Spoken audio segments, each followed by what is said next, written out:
Chiropractor when I was 12. Did you really? At 12 years old? Oh, it must have been forced. I don't know too many people voluntarily go to a chiropractor at 12. Well, I mean, it was, I grew up in the farm equipment business. And back then you would put together heavy farm equipment and you weren't taught how to lift properly. You're all bent Yeah. over from the waist down and stuff. You learn how to lift with the legs. That car accidents and other things through the years, that's how you Excuse me. So, yeah, I still see one today. Really? Yeah. You must go to, Almost 60 years. I'm about to say, if it's that case, then, that's an old school chiropractor, been practicing for Well, that's it. I've years. seen a number of them through the years. Yeah.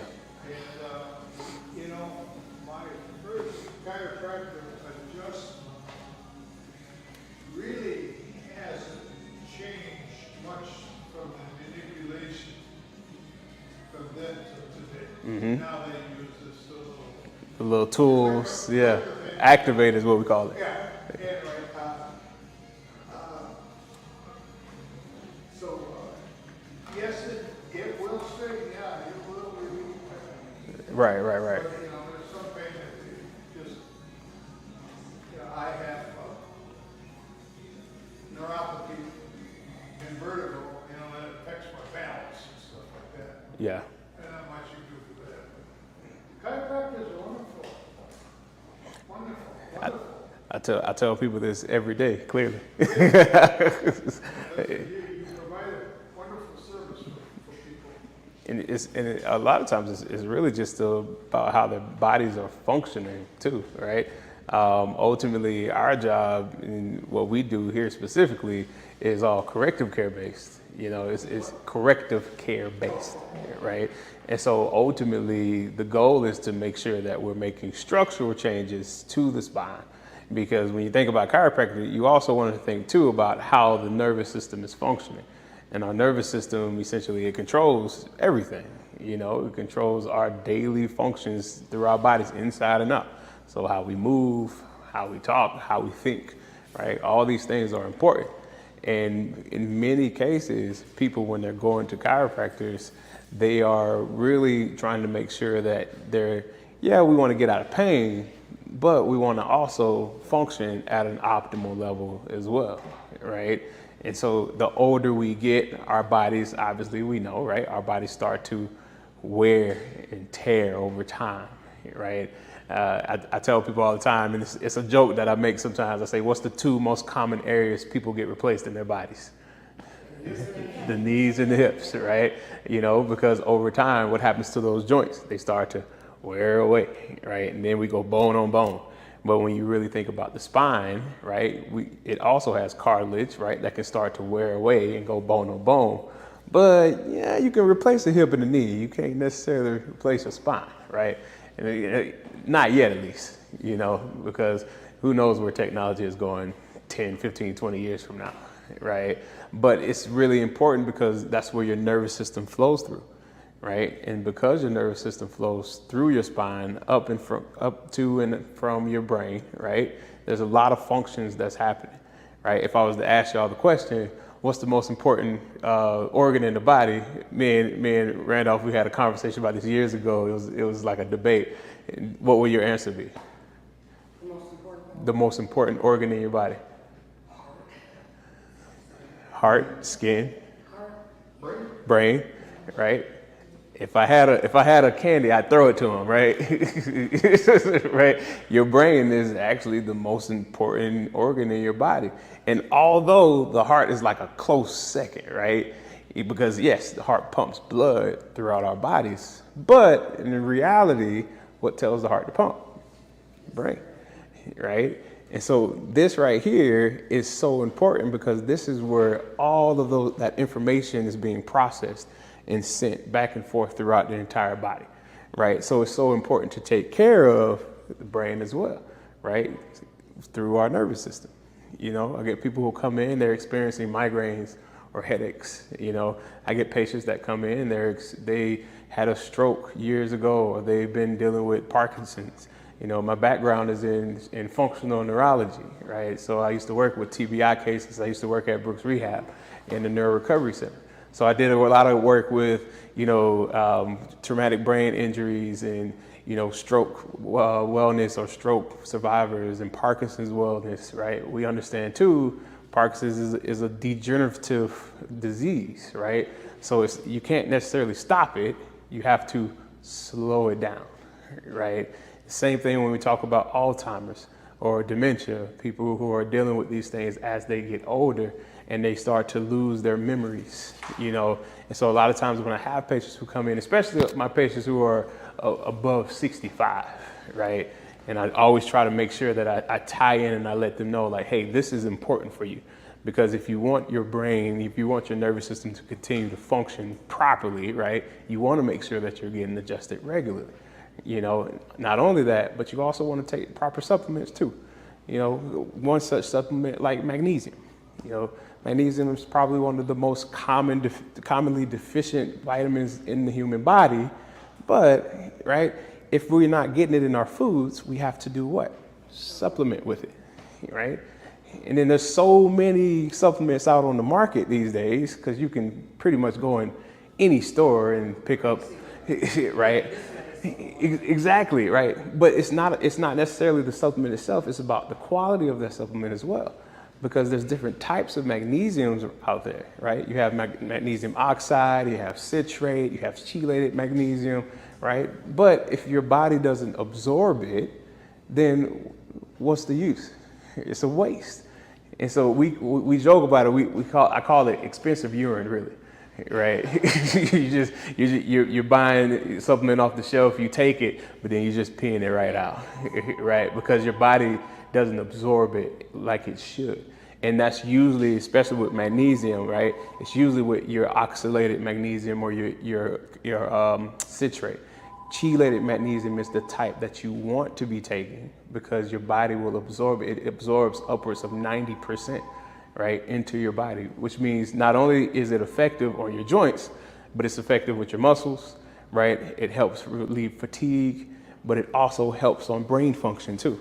What kind of magnesium? Chelated, CHELATE, MagFusion. Right, so one of our biggest ones, especially that we do here, is called MagFusion, which is a chelated magnesium. Right, that most of our patients, when they're coming through, these are the types of supplements that they get because they understand that, hey, doc, I've been experiencing migraines or headaches. I've been experiencing, I feel like I can't think straight. I've been getting brain fog. Or, doc, I feel like sometimes, you know, my memory is short. Like I get short-term memory loss sometimes, right? So I'm always telling them, say, hey, you need to grab a bottle of magnesium. You need to be taking these things, right? And those aren't the only things, of course, but these are what we call your anchors, right? Omega-3s and things of that nature, all right? So if you understand the things that your body needs, then it makes a lot more sense as to what you should be doing to take care of it, correct? Right? It's the same thing with why y'all are here today, you know? You're talking about, you know, estate planning, you're talking about making sure that we put things in order for the future, right? It's the same way with taking care of your body. Because when you talk about estate planning, well, that's for the future. What about right now while I'm here, right? I need to be taking care of myself while I'm here so that I can live an extended, you know, period of life, right? Until that time comes. But anyway, I'm Dr. Sanders. I have heard people think you can go to chiropractor for sinus problems. Yes. And to me, that would be more of a medical thing, but people have said, yeah, for sinus conditions, they can treat that without Absolutely. The drugs and the surgery and stuff. medicine so much. I thought that was interesting. So here's the interesting part about it, right? Your nerves, brain, remember, brain, spinal cord, right?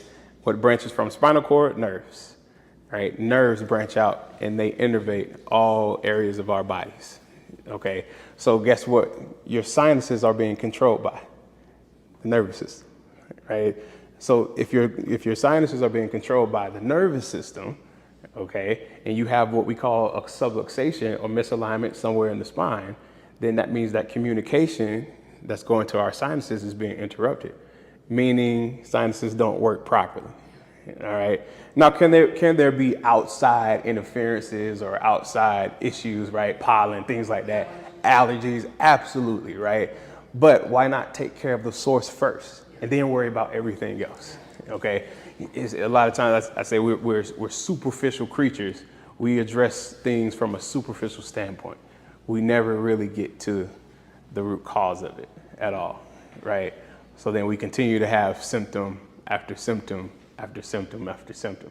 All right, I tell you, that's like you're putting a Band-Aid on, but you're not necessarily fixing the issue itself, right?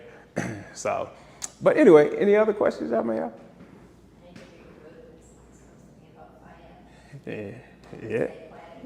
Yeah. Absolutely. Well, but see, it all ties in though, right? Because especially when you're talking about estate planning, right? What are we trying to plan for? Right? We're trying to avoid probate, right? But you're also trying to make sure that, hey, when I'm not here, right, I want to be able to take care of people that I love, right or wrong. Right? Right. They're taken care of, but we also want to make sure that we're taking care of those things. But what's finances? How can you take care of finances if you haven't taken care of yourself? Right? Am I right or wrong? And I say that because I've dealt with that. I've dealt with estate planning. I've dealt with probate, right? As young as I look, right? Father passed away. And guess what? I had to go through probate, right? Because he didn't have this information, right? Neither did he have the information about his wellness either. As much as sometimes we think, hey, things don't necessarily connect, they actually do. Okay, and in many cases, if we sort of open our minds up a little bit, we will start to see, hey, that does make sense, right? Hey, how I feel today, if I'm thinking properly, then maybe I can start making the proper decisions for future events that may come about, right? So that's kind of why we're kind of talking about this just a little bit, all right? But I don't want to take up too much of your time. Any other questions you have? Sweet. All right. Thank you so much, Dr. Percell. And like he said, I don't know if anybody familiar with a guy by the name of Albert Einstein, right? Never heard of him? Yeah, it's a very unknown scientist, right? But one of the things that I like about Albert Einstein is all of the theories that he had. As technology catches up to his mind, they're proving his theories, right? And one of the theories that he had, believe it or not, is that the past, the present, and the future are all happening at the same time. And still to this day, I'm like, how is that even possible? With the linear way that we think, how is it possible that the past, the present, and the future are all happening at the same time? Now, maybe technology will catch up to proving that, but at the very least, philosophically speaking, it's true. Because if you think about it, everything that you're doing today is based off of how you were raised. And then everything that's going to happen in the future is based off what you're doing today.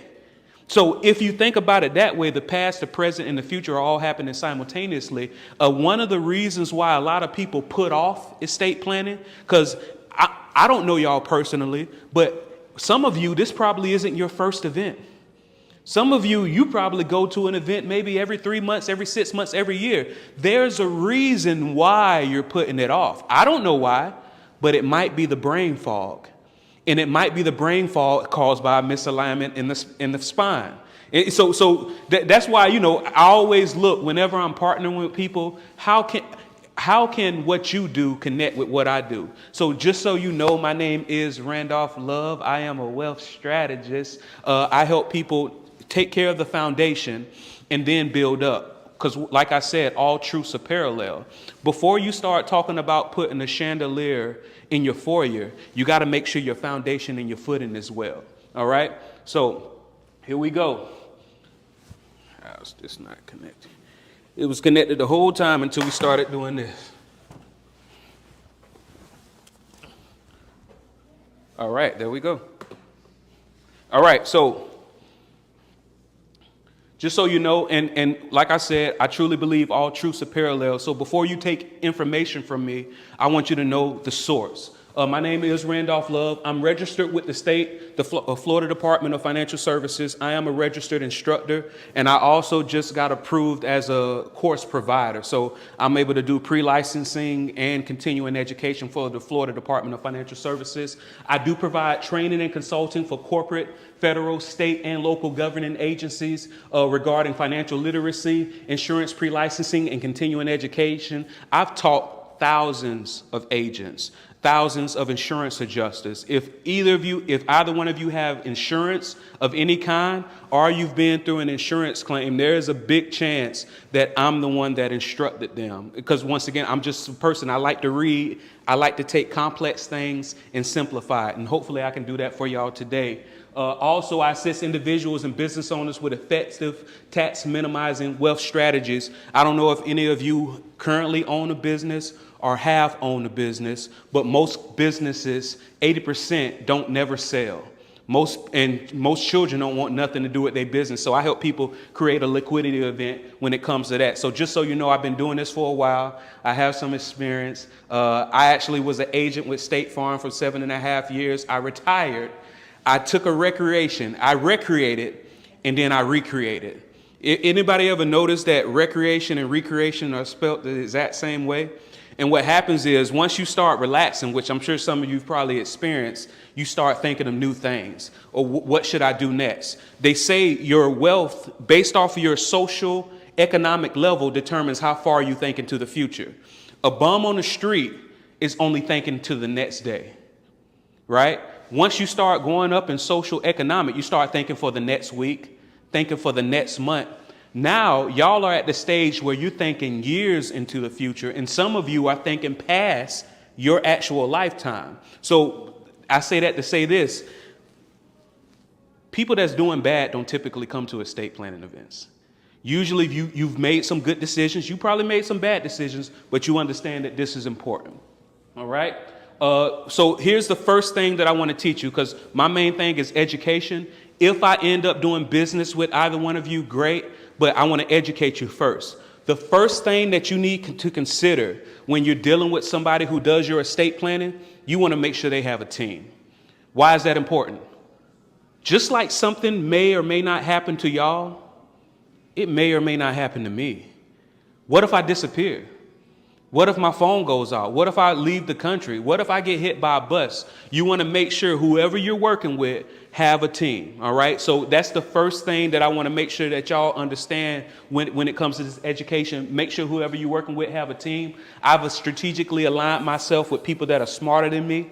I prefer to be not the smartest person in the room. I don't get no pleasure from that. I like to listen and learn and then simplify it, then convey it, okay? So I don't know if any of you are religious or anything, but one of the reasons why religious doctrines are so popular is because they use stories. They use parables in order to get a point across. So I want to introduce y'all to Jed, all right? Farmer Jed, he made some great decisions in his life, right? He had a very successful business. He sold the successful business, and this is Farmer Jed's estate. Not only does he have a beautiful mansion, he has a nice little pool house, and he has vegetation that looks like a maze. Once you start growing your yard plants to look like a maze, you know you got too much time on your hand, right? And Farmer Jed, he had too much time on his hand. And guess what? He had all this money, but only one heir, Ellie Mae, right? Ellie Mae, he knows that Ellie Mae can handle this. You know, she was a daddy's girl. She grew up right next to his knee, right? But he wants to make sure that she has somebody with her to help support her in managing this estate that he will ultimately pass down to her. So what Farmer Jed did was he sent out an invitation to all of the eligible bachelors in the town, right? and they came out and they ate his food. They drunk his drink, right? They enjoyed themselves. They got very full and a lot of good drink in them. And then finally, Farmer Jed, he told all the men to come to the back of the house. And he says, man, this is why I brought y'all here. All of you know that I have this nice estate. All of you know that I have my daughter, Ellie Mae. So I have a competition for y'all. If there's a man here today that can jump in on this end of the pool and get out to the other side of the pool, I have one of three things that I'm going to give you. If you can jump in from the beginning of this pool, swim, and get out on the other side, I have one of three things to you. One of them is I'm going to give you $10 million. If you jump in this pool and swim from one side to this pool, I'm going to give you $10 million. The other one, if you don't want the $10 million, I'm going to give you my house that I just showed, that we're eating out. You either get $10 million or you can get my estate. And the third one is you get my daughter's hand in marriage. And keep in mind, if you marry Ellie Mae, you get all of it, right? And so he say, now, it's very important that you understand the reason why this competition is so steep is because there's a crocodile in this pool, right?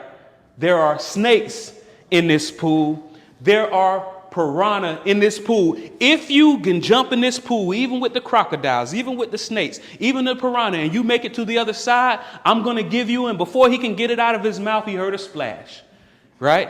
He heard a big splash, and within 8 seconds, here comes John out the other side of the pool, right?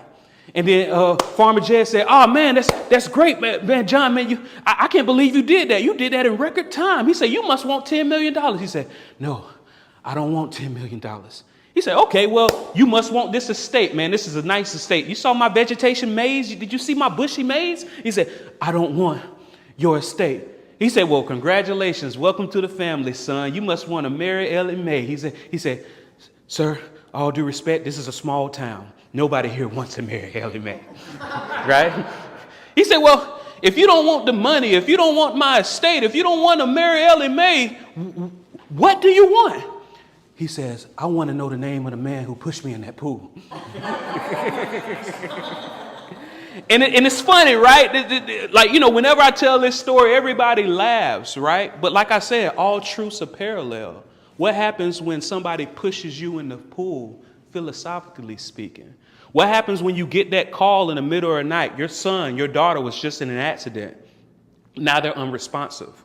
Or your spouse was just in an accident or something happened. Now they lost capacity. This person that you've seen, that y'all have grown together, this person that was so competent and capable, now all of a sudden they can't even remember how to get back home.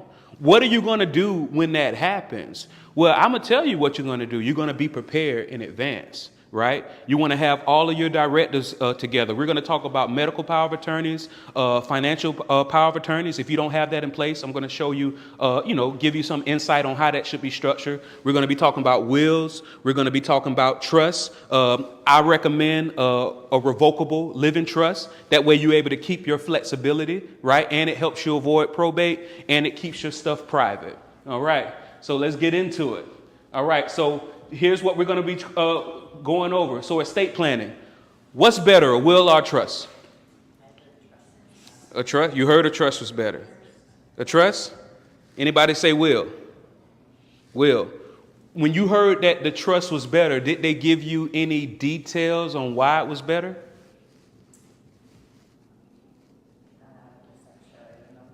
Okay. Well, since we're at 100% chiropractor, we're going to get you 100% sure, okay? So think about it. When all you have is just a will, you just guaranteed probate. That's a new thought, right? The way we were brought up, we would think, all right, make sure you get your will.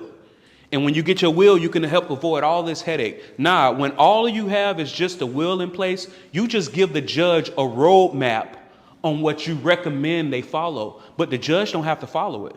Because in order to get this will enforced, you have to go through court, right? Now, the way the state of Florida has it worked out is anything $40,000 and below is capped at approximately $1,500 to go through probate. That's what it's capped at. But do you understand that that cap isn't final? All it takes is one person to contest your will. If one person contests your will, that cap is completely eliminated. And so let me give y'all another story. Has anybody ever lived in a cul-de-sac? Do y'all know what a cul-de-sac is? So if you've ever lived in a cul-de-sac, are you familiar with somebody who lived in a cul-de-sac? Every cul-de-sac that I've ever lived in, and I think my mama had a thing for cul-de-sacs because we lived in about 4 or 5 cul-de-sacs, right? And it's kind of cool because you don't really have to look across the street at nobody. You got that big open area. But one thing that I learned about cul-de-sacs is there is always that one neighborhood cat that gets comfortable laying in the middle of the cul-de-sac. Y'all ever seen that cat? Right? And this cat gets so comfortable, and I've seen it at multiple different neighborhoods. And whenever I see that, I already know that it's not going to be long. What do I mean by that? Because 99 out of 100 people, when they see that cat laying in the middle of the road, what are they going to do? They're going to roll around it. And then you got that one psychopath. This cat done got so comfortable being able to lay in the street and everybody roll around it. You got that one psychopath that's going to go out their way to run over this cat, right? What happens when you have a will is they have to put your estate in the newspaper for at least 3 weeks. Did y'all know that?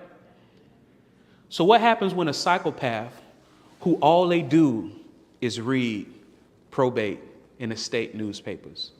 And even though they don't know you for nothing, they know that when they contest your will, that they're not going to be able to prove beyond a reasonable doubt that they have a right to anything in your state. But guess what they just did by contesting your will? They just removed that cap.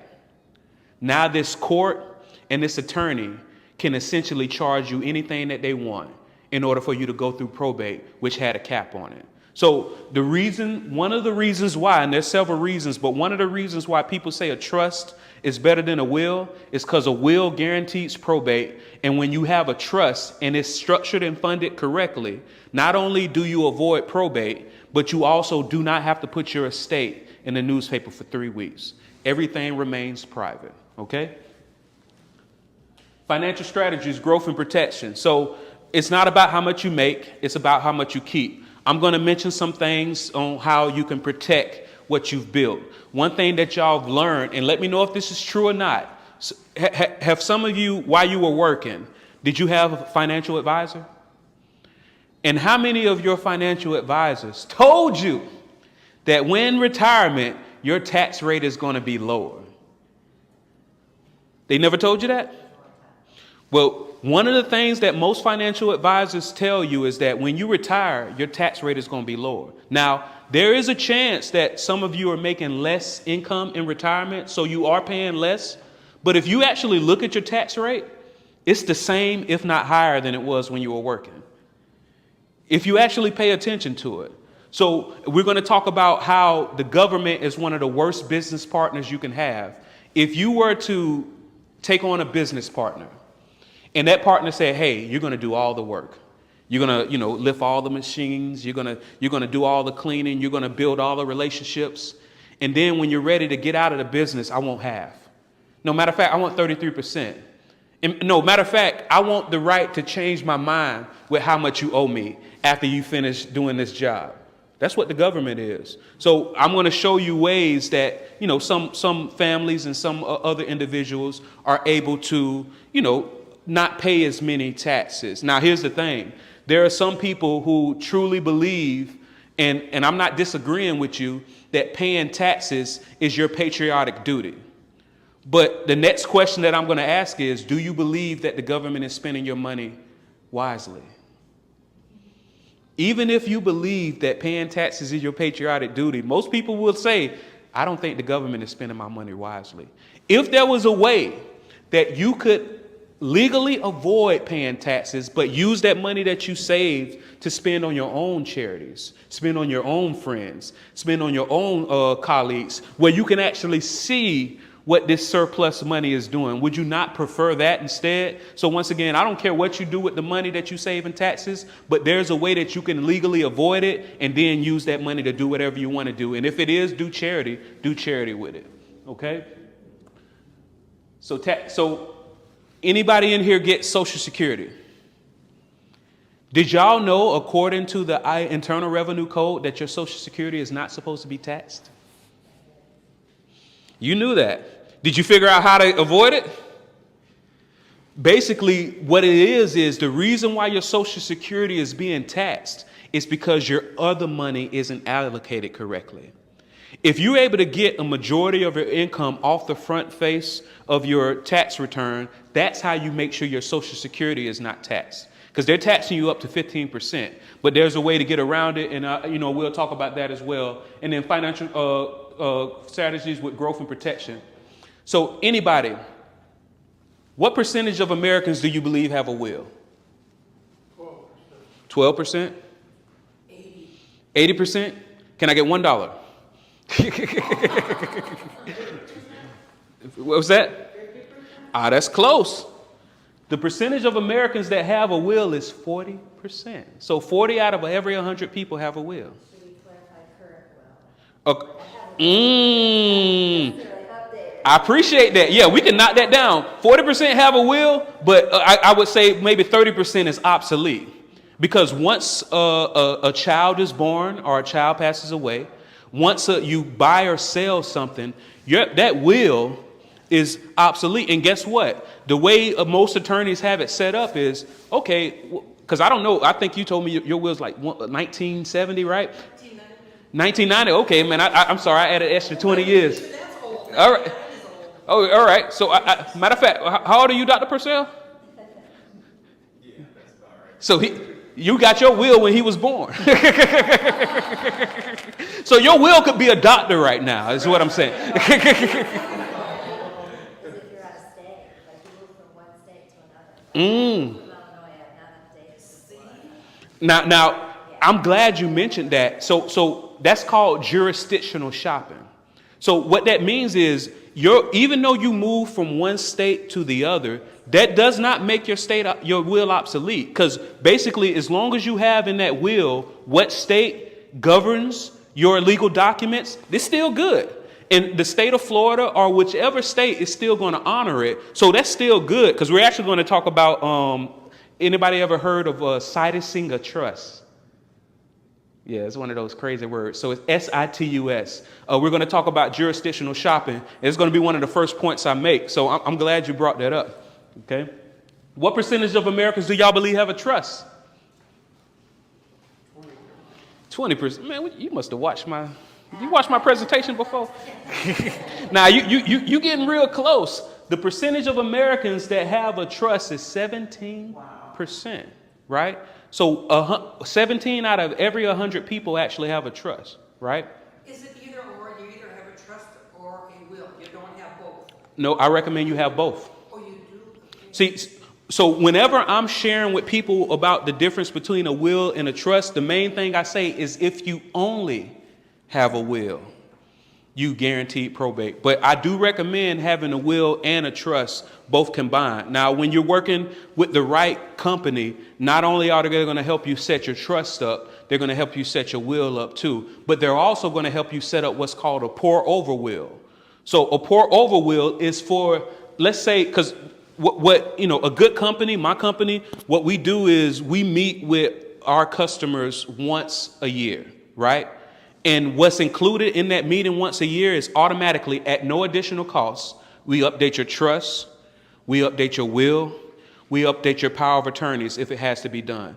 Go to any other group of people and ask them, when we set this up, can I come back every year and get it updated for free? They're going to say absolutely no, right? Because that, based off their business model, that's how they make money. Now, I like to be completely transparent with people.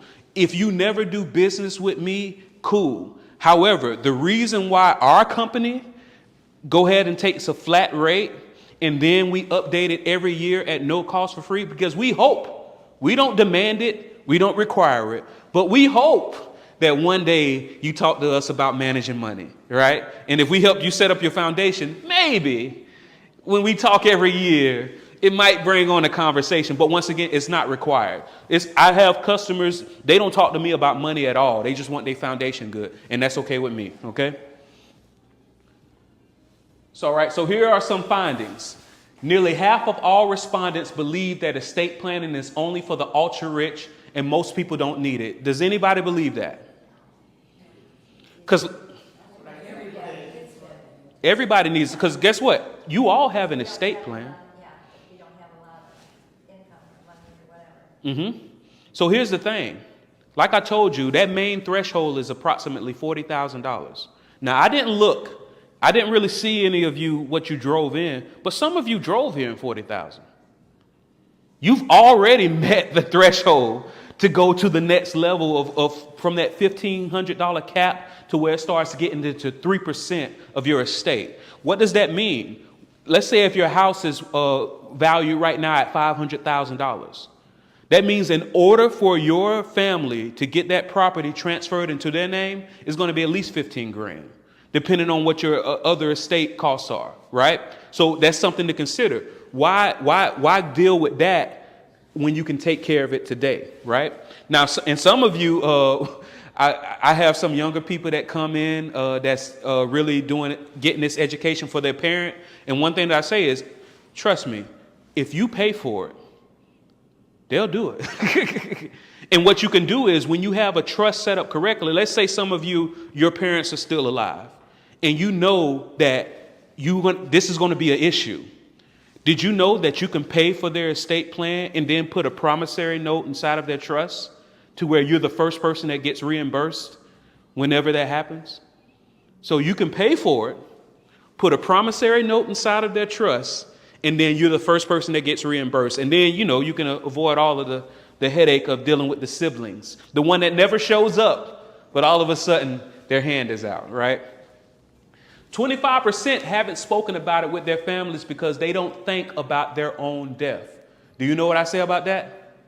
Everybody wants to go to heaven, but nobody wants to die.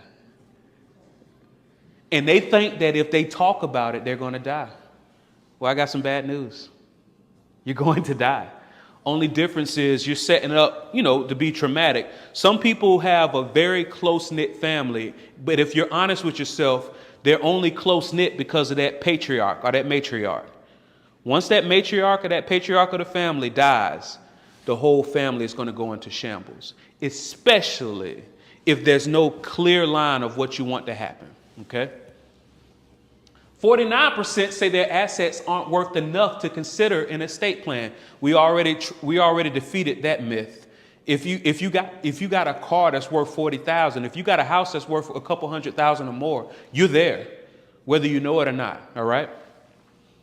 61% say a will is enough to meet their estate-related needs. We've already shared that if all you have is a will, you just guaranteed probate, and you didn't even guarantee that the judge will follow your will. And when you got that person that just ran over the cat in the cul-de-sac contesting your will for no reason, only to make your life worse. You need more. 35% have experienced or know someone who has experienced family conflict as a result of not having an estate plan or comprehensive will. Let me tell you what happens, and tell me if y'all can relate to this. When something like that happens to a family, a majority of the fighting has nothing to do with the money. It has to do with the stuff. With the what? The stuff. The stuff. Like, for example, and let me just use this as an example. Let's say there was a coffee mug that your mother used to drink every morning. And nobody thought nothing about that coffee mug while she was here. But once she passes away, all of a sudden, that's a treasure. That's my coffee. Mama said I could get that coffee mug, right? What if we help encourage that conversation sooner than later? All right, y'all, this is still my stuff. But is there anything, because once again, you don't think about it.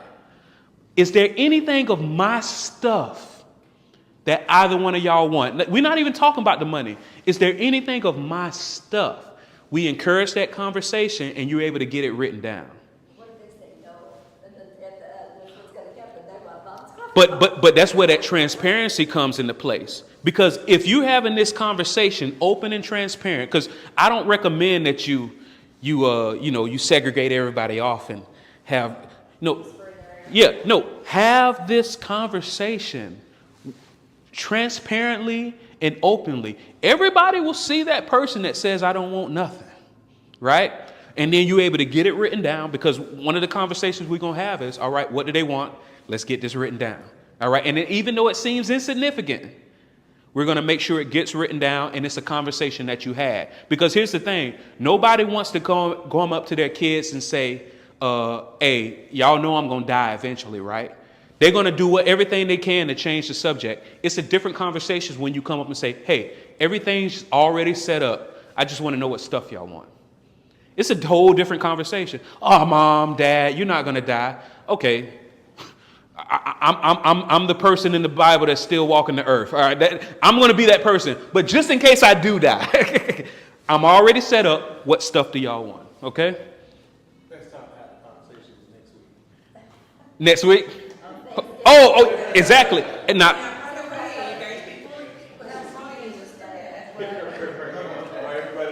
a matter of fact, and I don't know if y'all know this, most life insurance is sold in December. Did y'all know that?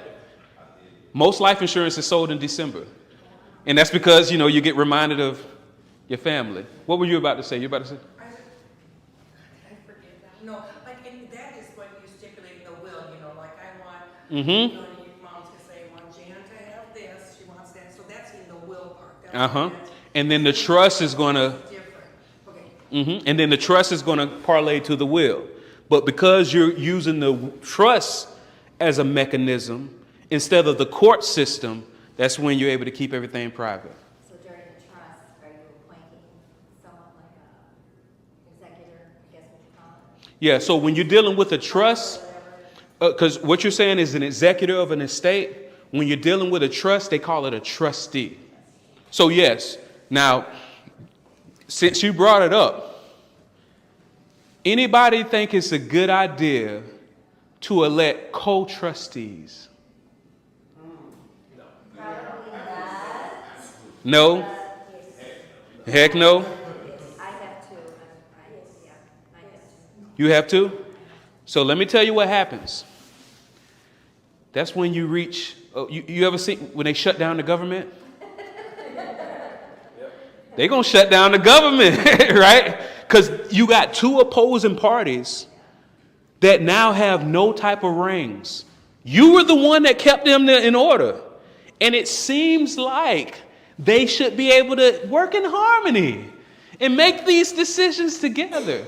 But here's the thing. You're going to have to elect a trustee and then a contingent. You got to have somebody that's at the top of them, and you got to have these conversations, right? And depending on how big your estate is, you might decide, all right, I'm just going to go to corporate trustee route. So please, if you never heard of a corporate trustee, write it down or remember it. So here's what a corporate trustee does. It's more than one corporate trustee company in the United States. All they do is manage people's trust. Because guess what? There's no trust police. Has anybody ever been named a trustee or an executor? Yeah? The first year, it's like an honor, right? You're like, oh man, this person, they trusted me. Oh, I'm sorry, no, it was after he passed. Oh, so it was one of the things where you got forced into being the executor. All right? So, 2 times. But so tell me, I'm curious. My father passed. Okay. And though he left the house in my name and his name, so that wasn't a problem. My name was on his checking account, that wasn't a problem. But there was just, mostly it wasn't too bad. My first husband just didn't have a will. He wound up riding a bicycle, got hit by a car, and got killed. So Wow. in Illinois, they call it administrator. Mm. Of that, but same thing, though he didn't have a lot, so probate went pretty well. Then my second husband, which was interesting, same thing, I think he didn't have a will. And that was fun, because his children, there were 4 of them, 3 on board, 1 wasn't. And so we had issues, and you're right, it adds to the bill. Yeah, because in the situation you're naming is somebody that's forced into that position, right? But you have people that get forced into it, which it starts off as a stressful thing, and then you have people that get elected. Either way, the same conclusion ends up happening, because the people who get elected, that got elected before the person died, it does come across as, hey, I'm the responsible one, right? But around year 2 or 3, that's when it starts feeling stressful, depending on how big the estate is, right? So here's the thing. Some people say, not only do I not want to put stress on anybody to wrap up my business, I also don't want to isolate this person from the rest of the family. Because guess what happens to that executive, that trustee? All you're doing is following what's reasonable, what's responsible, and a lot of times what's already in the will, and now you're the bad person. I'm following this step by step. I'm crossing every T, dotting every I, the way that mom, the way that dad, the way that grandma, the way that granddad, the way uncle, exactly the way they want it. And all of a sudden, y'all don't invite me to parties no more. All of a sudden, y'all don't tell me about good things that's happening in y'all life anymore. So somebody might say, all right, I don't want to put that stress on my family, so I'll go ahead and elect the corporate trustee. So just so you know, a corporate trustee is an option. They're going to take a nominal fee, just like whoever your executor or whoever your trustee is entitled to, right? But the thing is, they're not going to liquidate your trust. They're going to follow everything to the T, and you take a lot of that pressure off the rest of your family. So just so you know, corporate trustees exist. Yes, ma'am. Okay, so I'm trying to understand. Mm-hmm. Is the trustee the same as a person that has power of attorney / executiveship or something like that? Not always. So, go ahead. I'm trying to understand the difference between a trust and a will. Okay. You know, that whole thing. Well, a trust is the mechanism that lets you avoid probate. It's basically another entity, because what happens is while you're alive, now some people have what they call irrevocable trust while they're alive.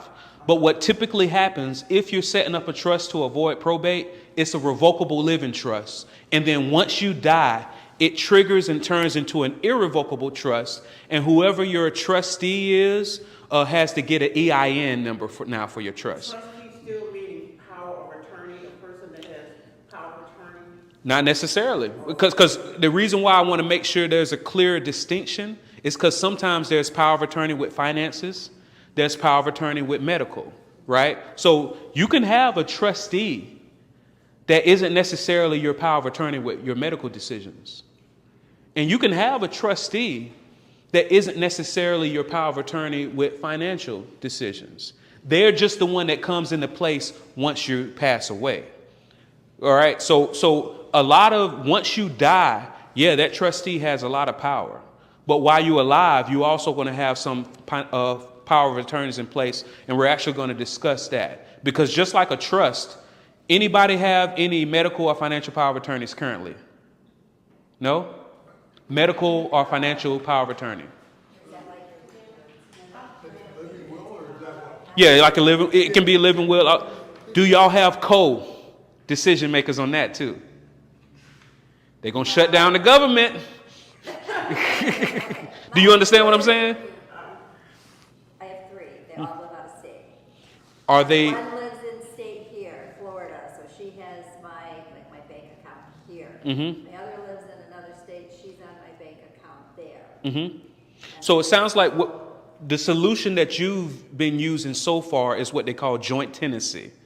Basically saying, as long as I put one of my children's name on the title of my home, as long as I put one of my children's name on my bank account, my savings, and my checking account, then it avoids probate, right? I haven't done it on my Huh? I guess that's a question. I haven't put them on my house. Look up Ladybird deed. You heard of that? Yeah, when my husband passed away, I did not get a chance to take advantage of that. Mm-hmm. And you wish you did. Huh? You wish you did? You wish I did? No, I'm asking. You said you didn't get a chance to. No, I didn't. I did not get to take advantage of that. But do you? At the time, I think the time passed or it Mhm. expired or Would something you like have that. chosen to do it if you could? Did I have what? If Would you, had in a retros? chance to use it, would you have done the Ladybird deed, is what he's asking. I don't know. Gotcha. So, because since you were married, it's a different situation, right? But however, if you've never heard of Ladybird deed, What it is not every state allows you to do it, but the state of Florida allows you to put, it's what they call, some of you probably heard of what's called a life estate. Now, a life estate, there's a disadvantage to it, because once you set up your life estate, whoever the beneficiary is, if you decide to sell your house or refinance your house, you got to get that beneficiary's permission. Who wants that? But a ladybird deed, it allows you to still set that up, file it with the clerk downtown, and whenever somebody files your death certificate, whatever you put in your ladybird deed will automatically take place. Some people have it to where the ladybird deed transfers the property to another individual. Some people have it, which a lot of my clients do, they have it to where the ladybird deed automatically transfer the property to their trust. And the reason why you don't want to do, most people choose not to do that before they die is because you still want your kids to get what they call step-up basis. Anybody ever heard of step-up basis? All right, so let's say you bought a house 30 years ago, right? And when you bought this house 30 years ago, the house was valued at $50,000. And then when you die, now it's at $300,000. What step-up basis means is whenever that property transfers to your child, it transfers from that 50 basis to that 300,000 basis. But if you transfer the property while you are alive, step-up basis is gone. So that means if they ever sell your property, instead of only having to pay taxes on the difference between $300,000 for what they sell it for, now they have to pay taxes on the difference of that $50,000. A ladybird deed allows you to avoid that. And if any of you currently have any Medicaid, utilizing a ladybird deed instead of transferring also keeps you from having to deal with a lot of headache with your Medicaid and all of that. All right? Yes, ma'am. Randolph, I'm gonna have to leave. Okay. Excuse. Okay. And so, I'll have to contact you because I would like to know more, Yes, ma'am. you know, what you're talking about here today. Because my husband did not leave a will, although many times I tried to talk with him about it. Try to convince him. And it was something he didn't want to really talk about, dying and all that. But, you know, I need some direction, I got you. you know, so, I will get. No, I got you. I keep a box of Kleenex in my office for a reason. Because I keep a box of Kleenex in my office for a reason. Usually it's the woman of the family that's leading the charge with getting this taken care of. And usually when they find out that I exist, the waterworks come. And I'm like, here you go. You know what I mean? I got you. All right. So yeah, ladybird deed. Let me get this going again. All right. Estate planning. I just have a question. Yes, ma'am. Okay, we're just, I guess, ignorant. I mean, it's just Mike and I and then our son. Mhm. So here, this is easy for us. We got a last will and testament. Mike's got one, I got one. So that's him, and I like it. And you know, vice versa. And then our son, if we both die simultaneously. Easy. So we don't have to worry about somebody contesting it. Troy doesn't have any other siblings, so it's like, this is easy for us. But here's the thing. His sisters contest our will. Absolutely. A complete stranger. Because they see that in the paper. All it takes is either for a complete stranger or one of your siblings or another family member, cousin. All they got to do is say, nope. This is how the government screws you even to death. Exactly. Because we get into it. Like we definitely get into it because and even with because your situation seems very simple. But one thing that we're going to talk about is joint tenancy, right? Because guess what? A lot of people, their strategy is, like I said, put my child's name on the deed, no probate. Put my child's name on a checking account, no probate. On my savings account, no probate. Yes, you just successfully avoided probate. Congratulations. But do you know what you just invited? What if your son gets sued? What if he goes through divorce? What if he goes through bankruptcy? That's his essence. Because what a good attorney is going to do is do what they call a skip trace.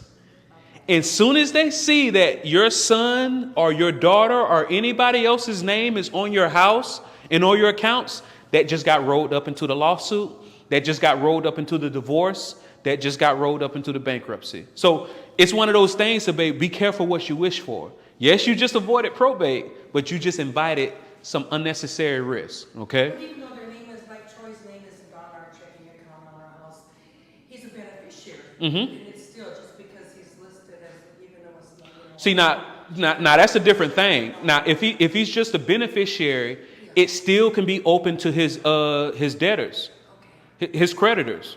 Because one of the benefits that we're going to discuss is that when you have a trust, your beneficiary can stop the money. And right now you'd be like, well, why would somebody want to stop the money? I'm going to explain it to you why they would want to stop it. All right. So let's get into some of these scenarios. All right. So scenario number one, and just so y'all know, these scenarios I'm not just pulling this out the blue, right?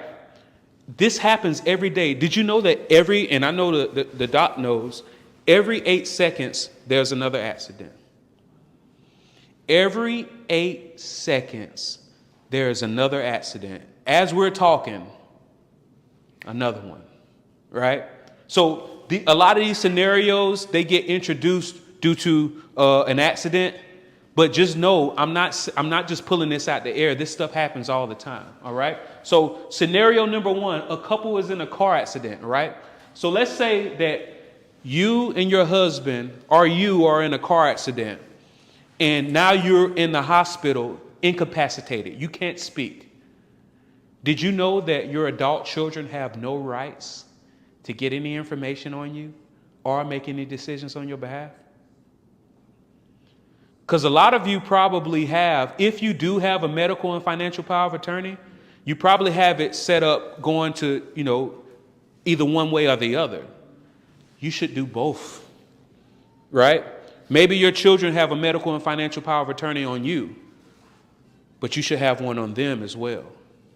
Maybe as a grandparent, you always watch your grandchildren. What happens if your child is unreachable and your grandchild breaks their leg? All you can do as a grandparent is just drop them off. You can't make no decisions. You can't get no information. But if you get a medical power of attorney in place, you can. All right. So in this situation, you have adult children that come to the hospital, but they can't get information. So just so you know, if you do not have a medical power of attorney in place, please get it in place. And don't have have a primary and at least 2 contingents. That's my recommendation. Have at least one, but I recommend a primary power of attorney and then 2 contingents. That way, and then be honest, have the conversation. And that way we know, all right, we're going to work together to make sure that our parents are taken care of, but everybody knows I'm the final decision maker. What do you mean when you say contingency? All right, so if that primary is either unable to get in contact with, either they passed away or you just cannot get in touch with them. Yes, absolutely. So primary and then somebody in place just in case that person, the primary is unreachable, and then another person, that's the third contingent. Another word for that is tertiary, a third person in place. But I recommend having a linear, not because once again, you'll get the government shut down on you. So yes, sir. So I think more recently, I was telling you earlier, right? So me and my sister, when our dad passed away, so we were coupled, right, at the time. And although for the most part we agreed on certain things, there were some things we disagreed on, And so everything he said is true to the point to where you never want that to be an issue when it comes to making certain decisions, right? Although you would hope, especially when you're on Earth, that your children, 2 or 3 that you may have, can all come together, but a lot of times they don't all. Oh yeah, it don't work like that. Money is a big divider of the family. Yeah. But what I will say is what helped with us is, and I decided to do this on my own, is I sort of stepped back and sort of made her, like voluntarily made her primary, where she essentially made decisions, But what she would do, she would come to me and say, hey, this is what I'm thinking. What's your opinion? Ultimately, essentially kind of gave her like the final say. Right. This is what's going to happen because. So make her feel like she's in control. Hey, she probably was in control. Because here's the thing. One thing about it, most men, if you really understand women, you know to back up. I'm not going to win this argument. But how many, especially, more and more men are getting more and more emotional nowadays, right? So especially, it's like, huh? What do you mean? You've seen it. You see the TV shows are different than what they were back then, right? All right. So here's the thing: how many siblings are going to have that presence of mind and say, you know what? Let me preserve the relationship and let me step back. Nah, they fighting, and they're not going to talk to each other for at least 5 Christmases. If they ever talk to each other again, right? We want to avoid that stuff. All right. So in this scenario, it seems like that might be a concern for some of y'all. All right. What about scenario number 2? All right. So we're going to get into the beneficiary conversation. Let's say that this couple has some qualified retirement accounts, 403Bs, 401Ks, IRAs, right? And they list their son, their favorite son, because whether y'all want to admit it or not, y'all got a favorite. Y'all won't say it out loud, but y'all got a favorite. Like, no, of course not. Nah, y'all got a favorite. So what if their favorite child was in the car with them when they passed away? So boom, father dies, mother dies, son dies. What happens is if you only have it set up to where you just have the beneficiary of your qualified retirement account or the beneficiary of your bank account or the beneficiary, if they die simultaneously with you, you just watched all of that. Now it's going to go to the closest surviving relative. Maybe that child that don't even talk to you anymore. Or maybe that spouse to where y'all are estranged. You never got a divorce. Y'all just stay out of each other's orbit, but they're still your closest surviving relative, right? So if you have this set up, not only did you wipe out the plans that you thought you had, meaning that you thought, all right, all I have to do is name them as a beneficiary and it avoids probate. Not only did this one accident just wipe out the plans that you thought you had, it potentially went to a person that you didn't want it to go to, and you just unintentionally removed your grandchildren from your estate plan. Because guess what? If the son was the beneficiary and he died, the children have no more direct connection. Now the grandchildren don't get anything, all right? And that might be a concern for some of y'all. I don't know. What about this scenario? We already talked about this joint tenancy. When you put your child or anybody else's name on the deed in order to avoid probate, or you put their names on your bank accounts or as a joint owner of the account, once again, yes, you just successfully avoided probate, but what you also did was invite, if they ever get sued, if they ever go through bankruptcy, if they ever go through divorce, now your assets are on the table. And all it takes is a good attorney. Y'all might call him a bad attorney, but a good attorney is going to run a skip trace. And they're going to see everything that you own, right? All right. So and we just talked about it. You put it on the divorce, the lawsuit, the bankruptcy. All right. So what about this? This parent has a large IRA. So some of you might not have an IRA. Some of you might have a 401k. Some of you might have a 403b, right? Either way, imagine if you have somebody named as the beneficiary, all right?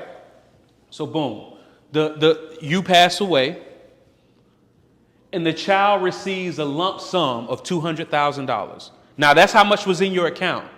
Guess what's going to happen? Here come taxes. Because they were the direct beneficiary and it didn't go through the trust, they're paying the taxes, right? So out of that $200,000, take away $64,000 in taxes, right? Now the child is left with $136,000. So you like, all right, listen, it's not the full 200, but it's okay. Do you know what happens a majority of the time when somebody gets a lump sum of money? What happens in 18 months? It's completely gone. It's not reinvested. It's gone. So what we call it, y'all ever heard of the dead hand? The dead hand. The dead hand is when you still controlling things from the grave, right? You can set up to where you have what's called built into your trust called an IRA beneficiary trust, all right? So what's one of the benefits of an IRA beneficiary trust? You can stop the money. Here's the example. If you're working with anybody, make sure whoever the stakeholders are in your family has that card. So you're going to make sure, if you work with me, you're going to make sure everybody that's a stakeholder in your family has a card to contact me and my team, right? And here's what's going to happen. They're going to call me and say, hey, I got bad news. My mom died or my dad died. And then, of course, I'm going to do the normal, I'm sorry to hear that, right? And then we're going to have a conversation, and I'm going to say, well, good news is your mom, your dad, they set up everything. They set up the trust. They set up the will. You don't even have to worry about this. But let me ask you a quick question. How's your marriage doing, right? And they're going to do what everybody else does when you first ask them about their marriage. Oh, it's great, right? And then that's when my voice is going to I'm going to go shut the door and my voice is going to get lower. I'll say, no, really, how's your marriage going? And then that's when they say, well, it's a little rocky, a little stuff. So I say, hey, I'm not advocating you get a divorce. However, if you are thinking about that, let's keep this money in the trust. Let's let your divorce, whatever you're about to do, go through, and then you can access this money. Or The spouse doesn't have access? No, no, because it's in the trust, and the child never took possession of it. It's not their asset yet. It's not their asset yet because they never pulled it out, right? And then you also have what they call a spendthrift clause in there. If you never heard of spendthrift, basically what it is I don't care if my son or daughter owes the president. Because it went through my trust and I have a spendthrift clause on it, you can't touch it.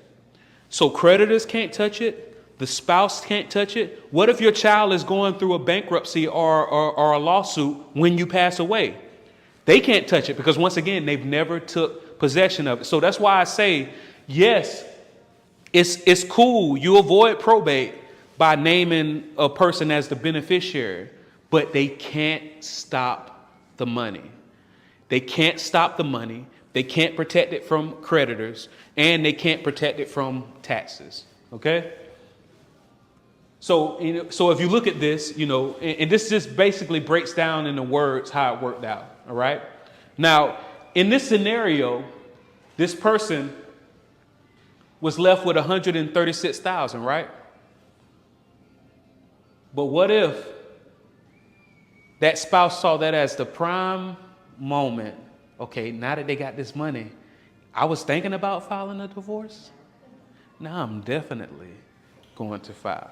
So once again, nobody likes to think about accidents. Nobody likes to think about divorce, but it's my job to make you think about this stuff. Okay. So now that 200, which turned into 136, now just turned into 68,000. And look at the child. She like, I knew something was wrong. Where's my money? It's my money and I need it now, right? And we've already talked about IRA beneficiary trust. So one thing you want to make sure that's built into your trust is the IRA beneficiary trust, which once again lets your beneficiaries stop the money if they need to. Okay. All right. So you manage the distribution, the dead hand, right? You protect children against lawsuits and you protect children against divorce. All right. So let's talk about conservatorship. Anybody familiar with this term? All right. So here's the thing. I got good genes, right? I got my granddaddy. He's over 90 years old. He still got his sense. He still drives. And I don't mean that drive to where he shows up and there's a dent in his car every other week. The tree just jumped out at me. Nah, he drives. He still operates his own business. My granny, a lot of people, which is his wife, they like to, they try to make my granny seem like simple. Nah, she one of the smartest women I ever met, right? She haven't worked in 30 years? And she's still living good because she aligned herself with the right man, and she takes care of her children. So she's very smart in that regard, right? They both still have their senses. But when somebody loses capacity, it can be like that. Even though I know my granddaddy and my granny, they still operating at a high level based on their age. I know it's a possibility that one day I get a call that my granddaddy went to Walmart and he couldn't remember how to get home. The same trip he took every day for decades, I know it can happen like that. A lot of people think that just because you're married, that you don't have to put medical and financial power of attorneys on each other. You couldn't be further from the truth. If you're married, but you don't have a medical and financial power of attorney on each other, what happens is when if your spouse loses capacity like that, now you got to go to court to get a conservatorship. You have to pay somebody to give you the right to make decisions for your spouse. And then depending on what your capacity is, some of you probably heard of attorney that's called the guardian ad litem. Typically, a guardian ad litem represents the legal interests of a child. But if somebody loses their capacity, the guardian ad litem actually represents them as well. So now, not only did you have to go to court to get permission to make decisions on your spouse, every critical decision that you make from here on out, you could have to reach out to this guardian ad litem, pay them their fee, which is $500 plus each decision, just to have that. Or you can today get your financial and medical financial power of attorney in place. If you get that in place before your spouse loses their capacity, then you don't have to deal with all this conservatorship stuff. But if you don't, that could be, something that you might have to deal with. Okay? Did anybody know that even though you're married, that you should get a medical and financial power of attorney on each other? Because here's the thing. Here's what some people tell me. Here's what some people say. They say, well, my husband has me listed as a beneficiary, right? So what happens if your husband or your wife loses capacity and all of a sudden their Medicare or whatever their health insurance ran out? Now they got to be transferred to another facility, right? You got the money. You've been saving for all these years. You got your money in your accounts. When your spouse reaches out to your financial advisor or whoever is holding your money, they're going to say, hey, so my husband has to get transferred to this facility. I have to access this money. Guess what your financial advisor is going to say? They're going to say, okay, well, just send me the death certificate, and what I'll do is I'll get everything taken care of. I said, no, you didn't hear me correctly. My husband didn't die yet. My wife didn't die yet. They just incapacitated. That's when they're going to say, well, I'm sorry. Because you're only listed as the beneficiary, your rights only come into play if your spouse dies. As long as they're still alive, you have no rights. You can't access this money legally. As long as your spouse is still alive, you don't have a medical power of attorney. Now, a lot of hospitals, what they do once they see that you're married, they start giving you information. But that's actually illegal for them to do. They have to check, even if you're married, they have to check to see if you have that medical power of attorney in order to ask these questions and to get this information. So, that's something to be aware of. Is there nobody here that have any special needs beneficiaries? No?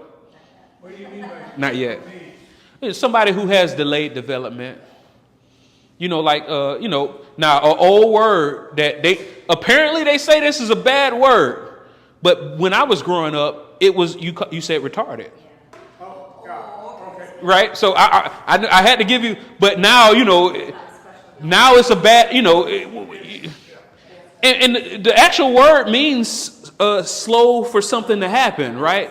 So now, it's delayed development, special needs, definitely whatever it takes not to offend anybody, right? But that being said, a lot of special needs people have programs that they've been in for years, decades.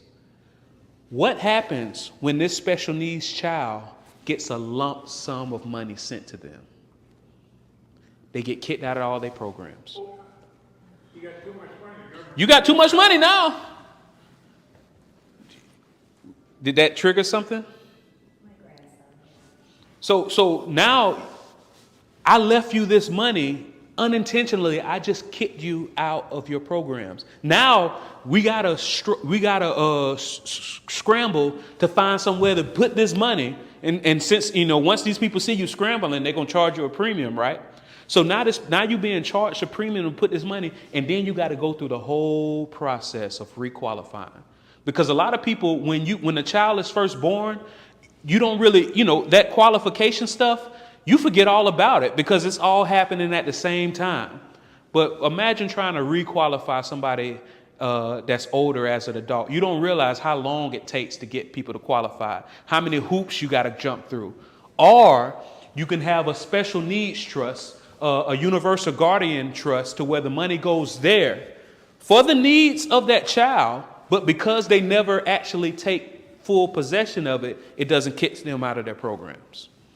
It'd be like if your child had a Down syndrome. Mm-hmm. Everybody needs that. Absolutely. Yes, ma'am. The rest of their life, they're gonna. Oh yeah, they're going to need that help. But this way, when you have the money go to the guardianship trust or the special needs trust instead of directly to them, once again, they got plenty of money that they got access to, but because it never came directly to them, they still are in their programs. So for your grandchild, for anybody, this might be something that you want to, be aware of. And just so you know, this lady right here is one of my team members.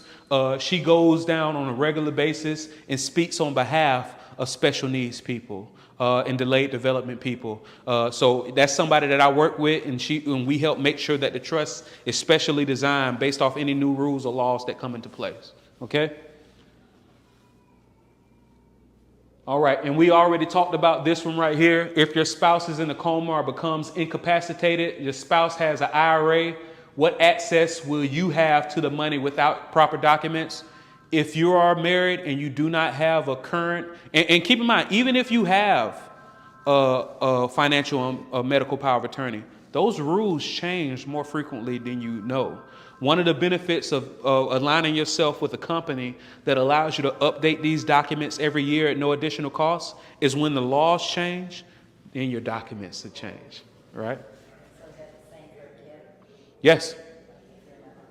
When you say same for the kid, what do you mean? Well, since I'm widowed, I don't have a spouse. Mm-hmm. Oh, yeah. My child. Yeah, you want to make sure. I recommend that you have medical and financial power of attorney on all your children and vice versa. Because you say what? Who knows? Because here's the thing. Once again, I've never been married, but a lot of y'all know that they would rather have you making their medical and financial decisions if they're incapacitated than their spouse. Let's be real, right? So a lot of people, until you let them know that that's an option, they don't know. They don't have to have a husband's permission. No, they do not. They do not. Hey, you saying some real stuff. Keep in mind, see, I'm that guy. I'm the one that asks the tough questions. Like, even when my customers call me and say they're engaged, I say, congratulations. So are you getting a prenup? Okay, I'm that guy. But once again, you need somebody that asks those questions that you would never think about, right? And what rights do you get information to make decisions of your adult children without proper documents? And once again, I recommend that, it's not just a one-way thing, it's vice versa. They don't, and keep in mind, we build into these power of attorneys.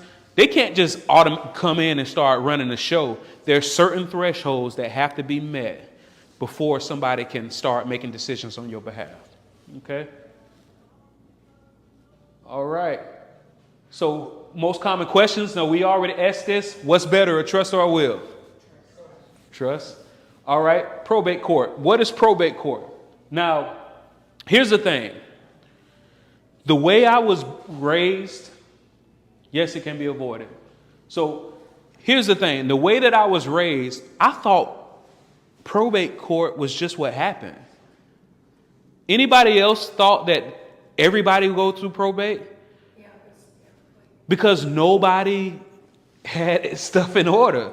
So everybody that I knew, when they died, the family got into it, and then they went to probate, and then people stopped talking to each other.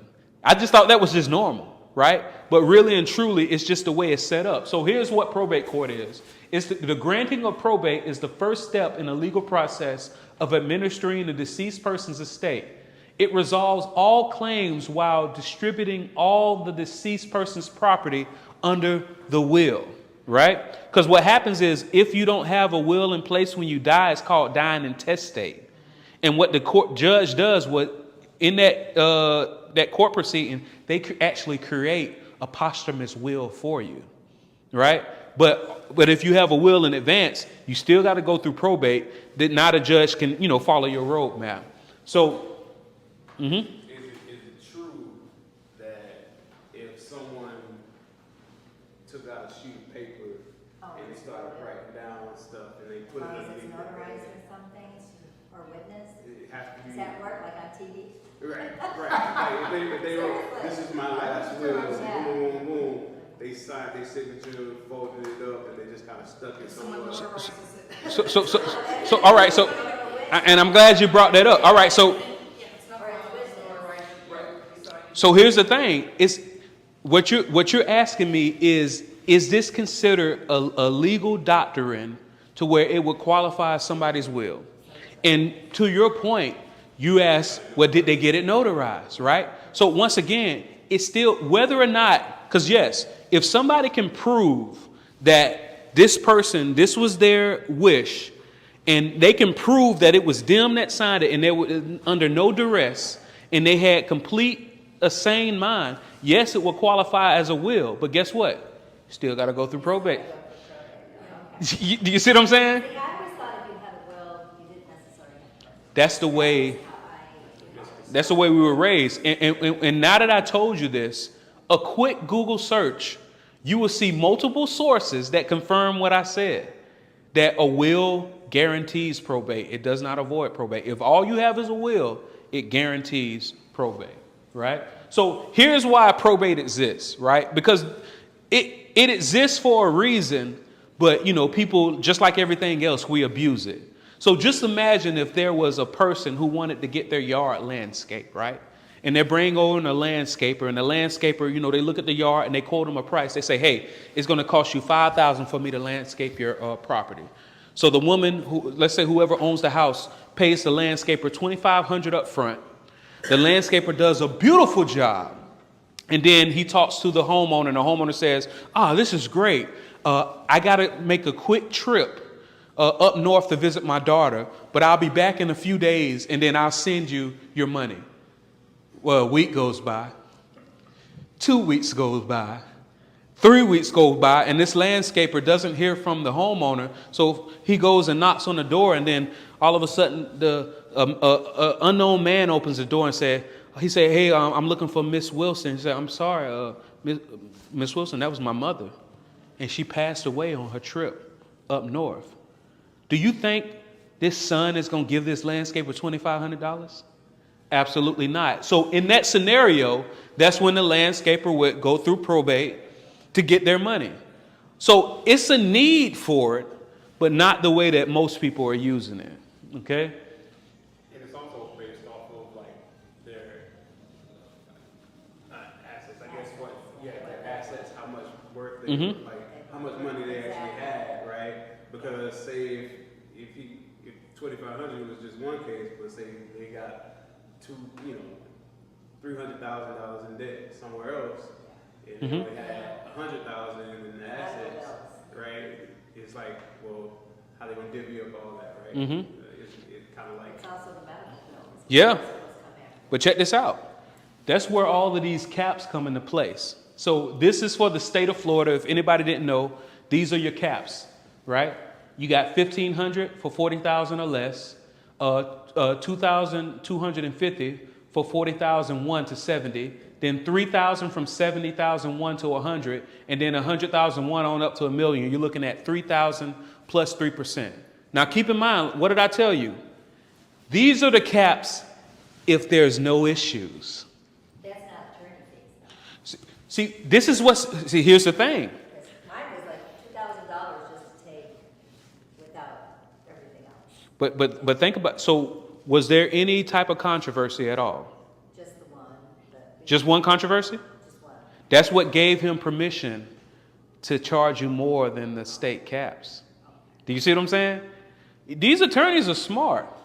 Who writes the laws? The goofy attorney? Yeah, the attorneys, they the ones that write the rules. And they know. It was ended even before all this. I contacted several, and it was $2,000 up front to do in Illinois. That's what they charge. Oh yeah, so and once again, every state has their own caps, but that's them trying to get they fee. And it didn't matter. Every phone call, which I didn't realize, every time you call, and they charge you. Yeah, I was like, what? yeah. They come across all friendly and sweet, and then all of a sudden, boom, boom, boom. See, you wanna utilize an attorney before. Attorneys are always cheaper before than when you are in the situation. So I work hand in hand with attorneys. Sierra couldn't make it today. One of the attorneys that I work with, Sierra Lister, I work hand in hand with attorneys. And when you're working with them before the issue, easy peasy. But once you are in an issue, it is what it is, right? So these are the caps that are in place for the state of Florida if there's no controversy, if there's nobody contesting. But as y'all know, how often do you have this type of situation and nobody is contesting? No controversy at all. All it takes is that attorney to document that one controversy, that one contest. Boom. Now caps are exploded. All right. So here's where all of the stuff goes in probate. Pays for all of these bills, right? Would you rather the money go to your family? I think so. Delays. All right, so when you pass away, you still got bills. So in the state of Florida, it takes, on average, now there's some situations that take longer, some that might take a little less, but on average, it takes about 6 months for somebody to go through probate. So doing probate, right, you said, what, did it take you longer or what? Maybe longer, right? But 2 years. Because there's no limit. So guess what's happening while you're going through probate? On a lot of this, you still got property taxes. You still got electrical bills. You still got all of these stuff. And guess who's usually paying these bills? It's usually the most successful child. Usually the most successful child or the most responsible child is the one that's keeping up all of these responsibilities. Do you think they're going to get reimbursed? Nope. And that's another contention, another little bit of animosity that's going to make them never talk to each other again. Now, some people, you're okay. You might be okay with your children not having a relationship without you. But some people prefer that the family stays a cohesive unit, even if they're gone. And this is one of the ways to do it, okay? So you got house payment, you got monthly bills, you got real estate taxes.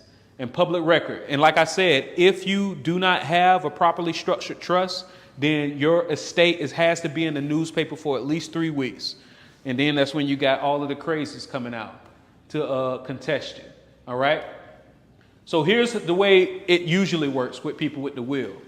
You put all of your house, your assets, your cars, your motor vehicle, your cash, your securities, your stock into the will. All right? So now you have to pay 10% of that for liquidation costs. So that's attorney's fees, executive fees, and accounting fees, all right? This is a scenario if all you have is a will. Then you have to pay approximately 30% in taxes. You got federal estate taxes, state taxes. Now, a good thing about Florida is we don't have state taxes, right? But then you have income taxes, approximately 30%.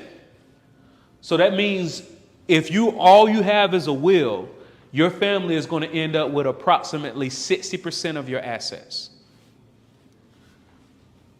If you have a properly structured trust, you avoid these fees, you avoid these taxes, and your family can keep 100%. Now, I'm going to be completely transparent. Sometimes we can only get it down to about 90%. depending on what what you got going on. But 90% is better than 60%. Okay. How will you be remembered? All right.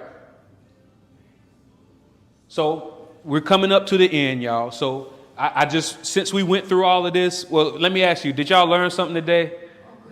I know you go to these as a career. That's like a side job for you, but hopefully you learned something, something extra than the other ones, right? So are you 100% sure that your trust is properly and fully funded? So just so y'all know, whenever you hear the term funding or funded as it relates to trust, it doesn't necessarily mean money. It means making sure all of the critical assets and components are properly titled in the trust's name. Now, one reason that my company is able to do all these updates for you at no additional cost is jurisdictional shopping, what we were talking about. Even though you're in a different state, as long as it's clear which state laws that your will is following, that's not going to hurt it. That's not going to make it obsolete. All right. The reason why I'm bringing this up is, did y'all know that over 60% of the top companies in the United States are domiciled in Delaware? Even though the home office for Coca-Cola is in Atlanta, they're domiciled in Delaware. Boeing, jet company, even though their home office is in Seattle, they're domiciled in Delaware. What do y'all think is the reason that they're doing that? Taxes, and it gives them the rules that they prefer, right? Just like a business entity is able to go with the state that gives them the best, you as an individual can go with the state that gives you the best. One thing that I want you to look up is it not a good idea to Citus, S-I-T-U-S, my trust in Nevada? Now, you're going to see multiple opinions, but one of the benefits of citusing your trust in Nevada and not the state of Florida is that all of your funding can be done in 30 minutes or less. Whereas if you're citusing your trust in Florida, all of your funding has to be done via paperwork. Now, I know some of you're from the generation where everything is paper, right? But when you're dealing with paper, that's what brings in that's when you can't get rid of these expensive attorneys. So here's what happens. You pay an attorney $8,000 to set up your trust, your will, and everything, right? And then a year later, something changes. You go back to that same attorney, and that attorney, you say, hey, it's not no big deal. This one thing changed. And that's when your attorney say, all right, well, let me take a look at it, right? And then a week later, that's when they're going to say, hey, listen, I was able to get this done for you. Because keep in mind, it took 2 weeks to even get on their calendar, right? Once you got on their calendar, a week later, they say, all right, we have to, it was more difficult than I originally thought. So we're going to go ahead and get all this paperwork put together for you, and it's going to be another $1,200. You have no authority in that. Now you have to make the decision of, am I going to keep this obsolete will and trust, or am I going to pay this extra money, right? Because it all has to be done via paperwork. So then when you get the paperwork from this attorney, keep in mind, you just paid them $1,200 just to get the additional paperwork. Now you got to send it to the right entities. It takes at least 30 days for those people to get that paperwork and do whatever they need to do.